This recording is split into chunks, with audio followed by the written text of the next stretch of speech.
بسم اللہ الرحمن الرحیم۔ السلام علیکم دوستو، آج ہم بیان کریں گے قصہ قابیل و حابیل کہ قابیل اور حابیل کا کیا قصہ تھا۔ سب سے پہلے اس ویڈیو کو لائک کریں، اس چینل کو سبسکرائب کریں اور بیل آئیکن پر کلک کرنا نہ بھولیے گا۔ دستور کے مطابق حابیل نے قابیل کی بہن سے شادی کرنے کا ارادہ کیا۔ قابیل جو کہ عمر میں بڑا بھی تھا اور اس کی بہن خوبصورت بھی تھی۔ قابیل کا خیال تھا کہ وہ اپنے بھائی پر فوقیت رکھتا ہے۔ حضرت آدم علیہ السلام نے حکمانہ ارشاد فرمایا، قابیل اپنی جڑواں بہن کی شادی حابیل سے کرو۔ قابیل نے انکار کر دیا۔ حضرت آدم علیہ السلام نے دونوں بیٹوں کو قربانی کرنے کا حکم دیا اور خود ادائیگی حج کے لیے مکہ مکرمہ تشریف لے گئے۔ اپنی اولاد کی حفاظت اور نگرانی کے لیے آسمان کو کہا کہ تم میری اولاد کی حفاظت کرنا، تو آسمان نے انکار کر دیا۔ زمین سے کہا تو انہوں نے بھی انکار کر دیا۔ پہاڑوں سے کہا تو انہوں نے بھی انکار کر دیا۔ قابیل نے بقیہ اولاد کی ذمہ داری لے گی۔ جب آپ مکہ مکرمہ روانہ ہو گئے تو دونوں بیٹوں نے اپنی اپنی قربانی کی۔ حابیل نے جو کہ مال مویشی والے تھے، انہوں نے فربہ بکری کا بچہ قربانی کے لیے پیش کیا۔ قابیل نے اپنی زرعی پیداوار میں سے فصل کا ایک نکارہ اور ردی گھٹا قربانی کے لیے پیش کیا، یعنی کہ جو بہت نارمل سا تھا، جو بالکل نکارہ تھا، وہ قربانی کے لیے پیش کیا گیا۔ جب دونوں اقسام کی قربانیاں پیش کر دی گئیں تو آسمان سے آگ اتری جس نے حابیل کی قربانی کو بھسم کر دیا اور حابیل قابیل کی قربانی کو چھوڑ دیا۔ اس وقت قربانی کی قبولیت کی علامت یہ تھی کہ جب قربانی کی چیزوں کو کسی بلند جگہ پر رکھ دیا جاتا تو آسمان سے آگ ظاہر ہوتی، تو جس قربانی کو آگ جلا ڈالتی وہ بارگاہ الہی میں مقبول ہوتی، اور جسے آگ نہ چھوتی وہ مردود سمجھی جاتی۔ قربانی قبول نہ ہونے کی وجہ سے قابیل غضبناک ہوا اور کہنے لگا کہ اگر تو میری جڑواں بہن سے نکاح کرنے سے باز نہ آیا تو میں تجھے قتل کر دوں گا۔ حابیل نے کہا، اللہ تبارک تعالیٰ پرہیزگاروں کی قربانی ہی قبول فرماتا ہے۔ حضرت آدم علیہ السلام کو تشویش لاحق تھی کہ آیا ان کے بیٹوں کی قربانی قبول ہوتی ہے کہ نہیں۔ جب قابیل کی قربانی اور حابیل کی مردود اور حابیل کی قربانی قبول ہو چکی تو قابیل نے اپنے والد گرامی سے کہا کہ آپ نے حابیل کے لیے دعا کی ہے، اس لیے اس کی قربانی قبول ہوئی، میرے لیے آپ نے دعا نہ کی۔ اس وقت قابیل نے حابیل کو دھمکی دی۔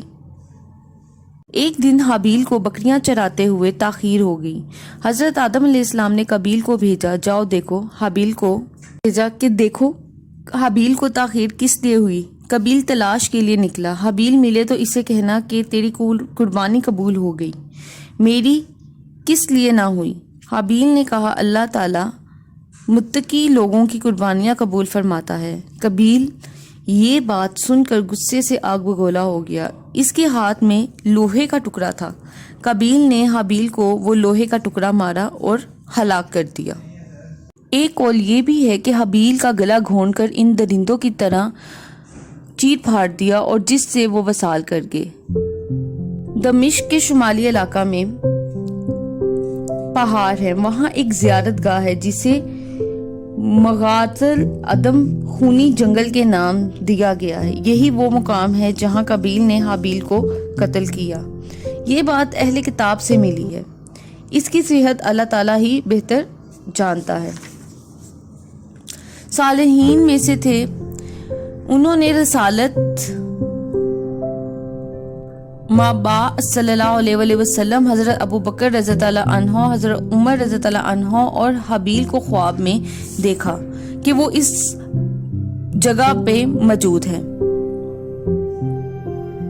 بن کیسر رحمت اللہ علیہ نے حابیل سے قسم لی کہ یہی تمہارے خون سے بہنے کی جگہ ہے۔ حابیل نے حلفاً کہا کہ ہاں یہی ہے۔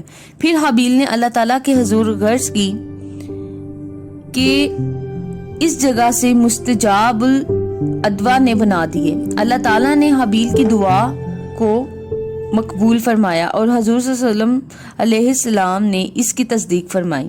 احمد بن کیسر رحمۃ اللہ علیہ فرماتے ہیں کہ حضور صلی اللہ علیہ وآلہ وسلم اور حضرت ابو بکر رضی اللہ عنہ ہر جمعرات کو اس جگہ کی زیارت کے لیے تشریف لے جاتے تھے۔ مورخین اور اہل سیر کہتے ہیں کہ جب حضرت آدم علیہ السلام کو اپنے بیٹے حابیل کے قتل کی خبر ملی تو آپ بہت افسردہ ہوئے اور جزیہ شعر پڑھنے لگے۔ اے حابیل کے والد گرامی، قتل دونوں ہی ہو گئے، زندہ ذبح کیے ہوئے مردہ کی طرح۔ اس زندہ نے خوف سے ایسا کام کیا کہ اس کی وجہ سے وہ چیخوں پکار کر رہا ہے۔ میرے نزدیک ان اشعار کو حضرت آدم علیہ السلام کی طرف سے منسوب کرنا مناسب نہیں ہو سکتا۔ حضرت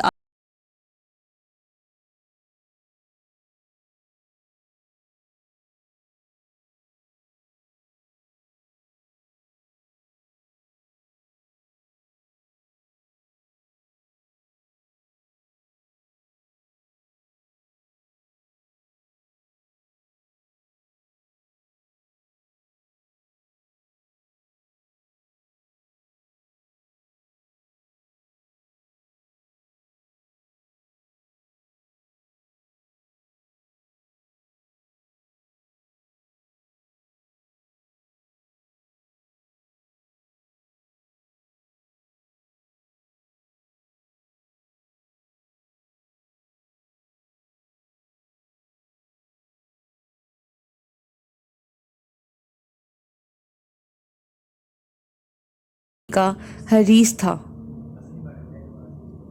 سورہ مائد میں کہا کہ جب قابیل نے حابیل کو دھمکی دی تو حابیل نے کہا، بے شک اگر تو اپنا ہاتھ بڑھائے گا کہ مجھے قتل کرے تو میں اپنا ہاتھ تجھ پر نہ بڑھاؤں گا کہ تجھے قتل کروں۔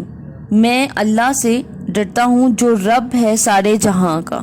قابیل کی سزا جو بتائی گئی ہے، جو ہمیں پتہ چلی بہت سی کتابوں کی وجہ سے، جس میں حضرت مجاہد رحمۃ اللہ علیہ فرماتے ہیں کہ قابیل بہت جلد عذاب میں گرفتار ہو گیا تھا۔ جس دن اس نے اپنے بھائی کو قتل کیا اسی دن اس کی پنڈلی اس کی ران سے مل گئی تھی۔ جس طرف سورج جاتا تھا اس کا چہرہ بھی ادھر ہی گھوم جاتا تھا۔ یہ عذاب اسے اپنے والدین کی نافرمانی اور اپنے بھائی سے حسد کی بنا پر پہنچا۔ حضور صلی اللہ علیہ وآلہ وسلم نے فرمایا کہ سرکشی اور قطاعت رحمی کے علاوہ کوئی گناہ ایسا نہیں کہ جس کی سزا دنیا میں نہ مل سکے، اور آخرت میں بھی گناہ گار کے لیے عذاب کو جمع رکھا جائے گا۔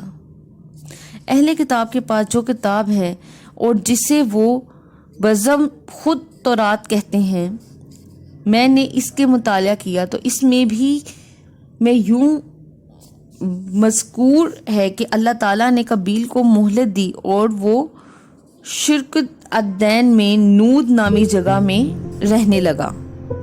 نود نامی جگہ کا جو واقعہ ہے یہ ایک مزید اس سے آگے بھی ایک لمبی تفصیل ہے جو ہم ایک نیکسٹ ویڈیو میں اس چیز کو، یعنی کہ جو ہمارے یہ قابیل کو جو مہلت دی گئی اور وہ نود نامی جگہ پر رہنے لگے کے بارے میں بھی ایک پوری لمبی ڈیٹیل ہے، جس میں نسل آدم مزید کہاں سے بڑھتی گئی، تو اس چیز کی ویڈیو کے ساتھ بھی ہم نیکسٹ حاضر ہوں گے۔